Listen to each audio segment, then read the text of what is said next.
என்னை ஆட்கொண்டவரும் நான் சேவிக்கிறவருமான ஆண்டவராகிய இயேசு கிறிஸ்துவின் நாமத்தினாலே அன்பினல் வாழ்த்துக்கள்.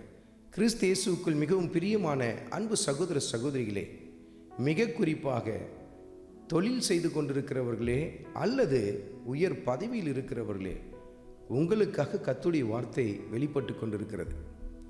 உங்களிடத்தில் வேலை செய்கிறவர்களுக்கு நீங்கள் சரியான முறையிலே சம்பளத்தை கொடுக்கிறீர்களா? அல்லது ஏதாவது காரண காரியங்களை சொல்லி, நீ இன்னைக்கு இப்படி செய்த, அன்னைக்கு அப்படி செஞ்ச, இன்னைக்கு நீ இப்படி கொஞ்சம் தாமதமாக வந்த என்றெல்லாம் சொல்லி தேவையில்லாத சில காரணங்களை காட்டி அவங்களுடைய சம்பளத்தில் இது கட்டு உனக்கு, அது கட்டு உனக்குன்னு சொல்லி அப்படியே அவங்களுடைய சம்பளத்தை குறைத்து கொடுத்து கொண்டு இருக்கிறீர்களா? உங்களுக்கே தெரியும், அவங்க செய்கிற வேலைக்கு நீங்கள் கொடுக்கிற சம்பளம் சரியானதா இல்லையா என்பதை நிச்சயமாக உங்கள் மனசாட்சியே உங்களுக்கு சொல்லும் பாருங்கள். ஆனால் அப்படி தெரிந்தும் அவர்களுக்கு குறைந்த சம்பளத்தை கொடுத்து அதிக வேலையை வாங்கி கொண்டிருக்கிறீர்களா? இன்னும் சில பேரை நம்ம பார்க்க முடியும், ஏதாவது ஒரு காரியத்தை சொல்லி அவங்கள நசுக்கி கொண்டே இருப்பாங்க. சரியான விடுமுறை கொடுக்க மாட்டாங்க, அதிகப்படியான வேலை பளுவை திணிப்பாங்க, இன்னும் அதிகமாக அவர்கள் மீது சுமையை ஏற்றிக்கொண்டே இருப்பாங்க. ஆனால் அவங்களுக்கு கொடுக்க வேண்டிய சம்பளத்தை கொடுக்க மாட்டாங்க.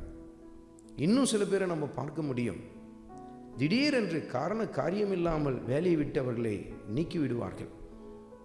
சற்று யோசித்து பாருங்கள், அவருடைய குடும்பத்தின் நிலை எப்படியா இருக்கும்? கை நீட்டி உங்களிடத்தில் சம்பளத்தை வாங்குகிறார்கள் என்பதனால் அவளை எத்தனை சமயத்தில் மனநோக செய்து கொண்டிருக்கிறீர்கள்?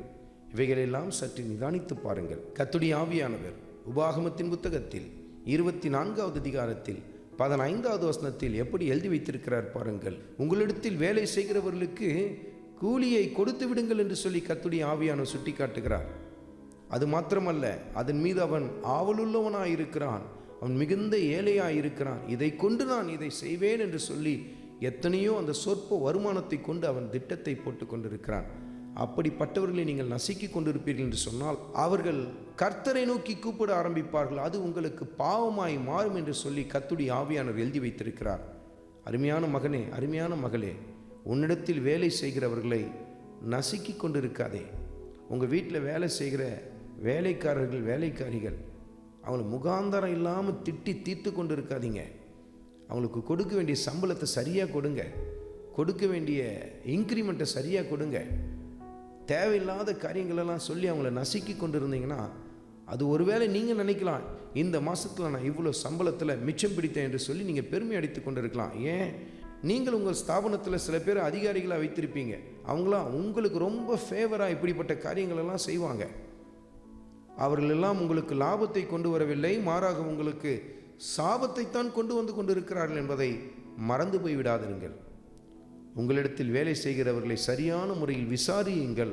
அவளுக்கு கொடுக்க வேண்டிய நியாயமான சம்பளத்தை கொடுக்க ஆரம்பியுங்கள்.